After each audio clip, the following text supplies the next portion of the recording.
আজকে ইসলামী আন্দোলন বাংলাদেশ চট্টগ্রাম মহানগর শাখা কর্তৃক আয়োজিত গোল টেবিল বৈঠকের আহ্বানে আপনারা সবাই উপস্থিত হয়েছেন।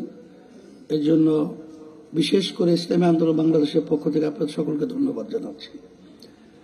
কথা বেশি লম্বা বলার সুযোগ নেই, বলা দরকারও নেই। রাজনীতি মূলত ইসলাম, দেশ, মানবতার কল্যাণের জন্য। আমরা 53 বছরে যেটা দেখেছি, অনেকেই কিন্তু রাজনীতি এবং ক্ষমতা এর মাধ্যমে নিজেদের স্বার্থটাই অগ্রাধিকার দিয়েছে বা পেয়েছে। এর পরিবর্তন আমাদের দরকার। ইসলামী আন্দোলন বাংলাদেশ প্রতিষ্ঠিত হয়েছে 1987 সালে। অদ্যাবধি পর্যন্ত এই ব্যানার এবং এই মার্কায় সংসদে একজন এমপিও কিন্তু আমাদের যায় নাই। আমরা কি যাওয়ার মতো সুযোগ ছিল না? ছিল।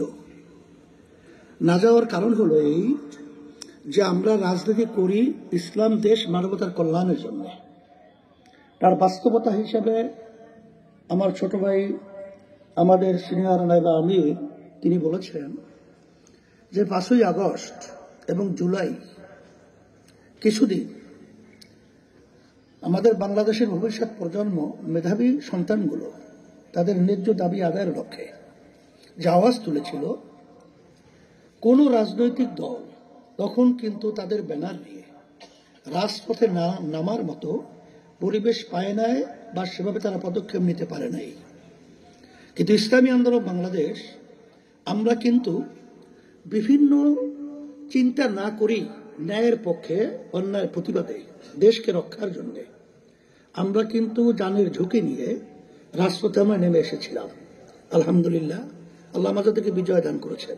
কিন্তু দুঃখ হয় যখন এই খুনিদেরকে, ফ্যাসিস্টদেরকে এবং আমাদের দেশ লুটপাট করে টাকা পাচারকারীদেরকে যখন তারা সাধারণ ক্ষমা ঘোষণা করে, যখন কেউ তাদেরকে নির্বাচনে আসার ব্যাপারে আহ্বান করে, যখন তাদের দ্বারা বিভিন্ন ধরনের আচরণের মধ্যে সক্ষতা তৈরি করে, এটা আমাদের কষ্ট হয়।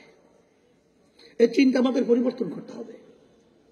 যদি আমাদের দেশকে সুন্দর করতে হয় এবং আমরা এই দেশে যদি স্বাধীনভাবে বসবাস করতে চাই, ইসলামী আন্দোলন বাংলাদেশে আপনারা লক্ষ্য করেছেন যে আমরা বিভিন্ন সময় আপনাদের সকলকে একত্রিত করে আমরা বারবার মেসেজ দেওয়ার চেষ্টা করেছি এবং আপনাদেরকে নিয়ে সৌহার্দ্যতা, আমরা দেশ গড়ার ব্যাপারে আমাদের অবস্থানটা আমরা বারবার ব্যক্ত করছি। কিন্তু দুঃখের মধ্যে বলতে হয় যে অনেকের, আমি কালকেও বলে এসেছি ঢাকায়, যে অনেকের তারা